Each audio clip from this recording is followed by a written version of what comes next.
बाद में आज क्रिसमस का क्या धूम है, क्रिसमस किस तरीके से मनाया जा रहा है, इसके अलावा और भी शहर में क्या कुछ बड़ी गतिविधियां होंगी, इन तमाम चीज़ों को हम जानने और समझने की कोशिश करेंगे। हमारे साथ धनबाद से संवाददाता राजकुमार जुड़े हुए हैं। राजकुमार का रुख कर लेते हैं। राजकुमार, क्रिसमस का आज त्योहार है, पूरे देश भर में इसकी धूम है। कोयलांचल धनबाद में क्या कुछ तैयारी है, कितना उत्साह देखा जा रहा है? पूरे देश भर में या यूं कहें कि आज पूरे दुनिया भर में क्रिसमस को बेहतर तरीके से सेलिब्रेट किया जा रहा है। जीसस के जन्मोत्सव को मनाया जा रहा है, तो बेहतर अनुभव आपको धनबाद में भी देखने को मिलेगा।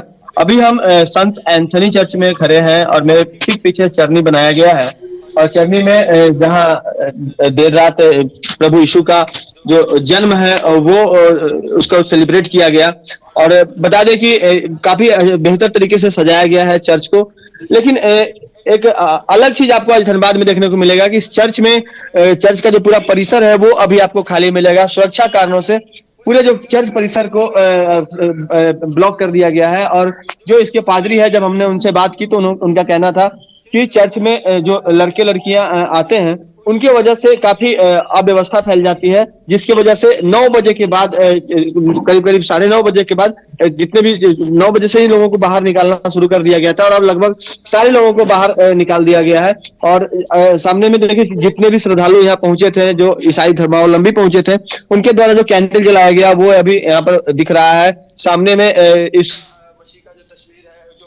जो तस्वीर है, जो स्टैचू है वो लगी हुई है। जो प्रशासन के जो लोग हैं वो यहाँ मौजूद है। सुबह में एक विशेष प्रार्थना सभा का आयोजन किया गया था और सामने में जो फादर ज्ञान प्रकाश टोकनो है उनसे बात करने का प्रयास करते हैं, जानते हैं कि आखिर क्या कुछ क्रिसमस के मौके पर सेलिब्रेट किया गया और कैसे सर आप लोगों ने यहाँ पर सेलिब्रेट किया है और अभी इतनी सन्नाटा क्यों दिख रही है? रात को 10 बजे हम लोग यहाँ पर जमा हुए थे, हजारों की संख्या में थे और कृष्ण जयंती का त्योहार मनाया गया, तो ये कृष्ण के जन्म का। और क्रिसमस तो सब समय प्रेम शांति का संदेश लेकर आता है और प्रत्येक साल क्रिसमस पे इसी बात की चर्चा होती है कि एक ईश्वर मनुष्य के रूप में आया और हमारे रूप में याद में मनाया गया। और आज सुबह को भी यहाँ पर प्रार्थना सभा हो गई है, यह छुट्टी का समय है, इसलिए यहाँ पर अभी तक शांत। अच्छा, तो सर क्या वजह है कि तमाम लोगों को बाहर निकाला गया या कुछ अव्यवस्था फैलती है क्या? प्रार्थना करने आता है उनके लिए समझ लीजिएगा 9 बजे से प्रार्थना। कल रात से भी लोग आते रहे प्रार्थना करने, 9 बजे। बिल्कुल, तो अभी का जो हम आपको बता दें कि बगल में एक और संत मैरी चर्च है। इसके अलावा धनबाद के अलग अलग जगहों पर भी चर्च है, वहां भी आपको जो भीड़ भाड़ है वो देखने को मिलेगी। फिलहाल जो चर्च का जो ये परिसर है संत एंथनी चर्च का ब्रिटिश काल का बना हुआ है। 1920 में इसका निर्माण किया गया था और काफी एक तरह से कहा जाए तो इसका एक भव्य देखने को मिलता है। और जब अंदर में प्रार्थना सभा हो रही थी तो अंग्रेजों के समय में जो नक्काशी किए गए थे पत्थर से सजाया गया था, वो इसी तरह से उसे सहेज कर रखा गया है एक धरोहर के रूप में। और अगर बात करें चरनी की, जो थोड़ा सा एक बार फिर से हम आपको चरनी की तरफ ले जाना चाहेंगे, जहाँ पर एक चीज हम और बता दें कि धनबाद में इस चर्च में अगर हम दूसरे चर्च में जाएंगे तो वहाँ की भीड़ भाड़ दिखाने का प्रयास करेंगे।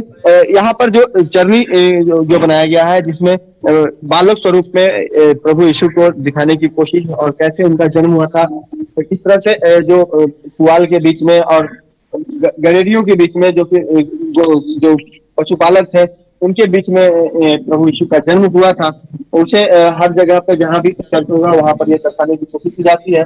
और इस तरह से उस समय की स्थिति थी वह दिखाने की जो कोशिश वह की गई थी, तो कहीं ना कहीं ये तमाम चीजें जो है वो आपको दिखेंगी। और धनबाद की अगर बात करें तो निर्मला चर्च है यहाँ से करीब 12 किलोमीटर की दूरी पर। इसके अलावे जो पथुरिया में एक चर्च स्थापित किया गया है। तो उन तमाम जगहों पर आज भीड़ भाड़ देखने को मिल रही है। लेकिन अभी हम जिस जगह पर खड़े हैं यहाँ पर सुरक्षा कानून से लोगों को यहाँ से बाहर किया गया है। तो कई दफा ऐसा होता है कि अधिक भीड़ भाड़ होने की वजह से छेड़खानी की घटनाएं घट जाती हैं और उसके बाद प्रशासन के लिए सरदर्द हो जाता है। तो उन तमाम चीजों को भी कहीं ना कहीं ख्याल में रखते हुए चर्च प्रबंधन ने निर्णय लिया है और यह चर्च जो है फिलहाल यहाँ पर जो लोग हैं वो अभी आपको नजर नहीं आ रहे हैं। लेकिन अगर हम क्रिसमस की बात करें तो आज दिन भर सेलिब्रेशन का दौर चलेगा और जो भी ईसाई धर्मावलंबी है या फिर जो अन्य धर्मों से जुड़े हुए लोग भी हैं वो यहाँ पर आएंगे और अलग अलग चर्चों में पहुंचेंगे। इसके अलावा लोग एक दूसरे के घरों पर जाएंगे और उन्हें क्रिसमस की बधाई देंगे, नए साल का स्वागत को लेकर बधाई देंगे। क्योंकि नए दूसरी बात अगर करें तो इसे बड़ा दिन का भी संज्ञा दिया जाता है। क्रिसमस को बड़ा दिन कहा जाता है। दिन और रात आज से ही दिन जो है वो बढ़ना शुरू हो जाएगा, ऐसी मान्यता है। तो इन चीजों को भी हम मानते हुए आगे बढ़ते हैं। और बड़ी बात यह है कि जो लोग अपने घरों में आज क्रिसमस सेलिब्रेट करेंगे वो अपने घर में केक बनाएंगे और अपने रिश्तेदारों को बुलाएंगे या फिर कुछ लोग अपने घर से दूसरे रिश्तेदारों के यहाँ जाएंगे और एक खुशनुमा माहौल धनबाद कोयलांचल के हर एक क्षेत्र में देखने को मिलेगा। अगर हम बात करें यहाँ पर जो ईसाई धर्मावलंबी हैं उनकी आबादी की तो तकरीबन यहाँ पर 7 से 8% की जो आबादी है वो लगभग ईसाई धर्मावलंबियों की है। और तो अच्छी खासी भीड़ यहाँ पर देखने को मिलती है, खासकर जब प्रार्थना सभा होता है या फिर कोई अन्य जब फंक्शन होते हैं या ट्राइबल फोक डांस हो रहा था उसमें काफी भीड़ देखने को मिल रही थी।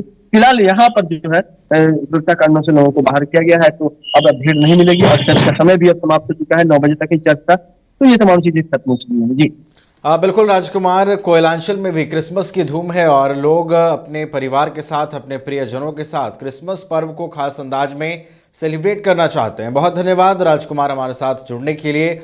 घर के लिए ग्रोसरीज की जरूरत हो या चाहिए फल और सब्जी, डेयरी या बेकरी प्रोडक्ट्स चाहिए या beverages, snacks and branded foods चाहिए हो या ब्यूटी प्रोडक्ट्स, अब इनके लिए अलग अलग दुकानों की तलाश हुई खत्म, क्योंकि रांची में खुल गया है केस्टो मार्ट, जो रखे आपका और आपके बजट का ख्याल। हर सामान पर 5% की छूट, होम डिलीवरी की सुविधा भी। आज ही पधारें। Kesto mart, one stop solution for every customer's requirements. Call 9153989339। राजधानी रांची में वाइल्ड वादी लेकर आया है रांची फ्लावर पार्क, जहां आकर्षक फूल मोह लेंगे आपका दिल। रात में आकर्षक लाइट से नजारा होगा रंगीन। परिवार के साथ उठाइए ट्रैम्पोलिन पार्क का लुत्फ। की जगह पर मिलेगा amusement park, zip line, bird park, picnic और कुल्हड़ चाय का भी मजा। Monday to Friday entry fees सिर्फ 200 रूपए और सैटरडे और हॉलीडेज में महज 300 रूपए में भरपूर मनोरंजन। तो आइए वाइल्ड वादी।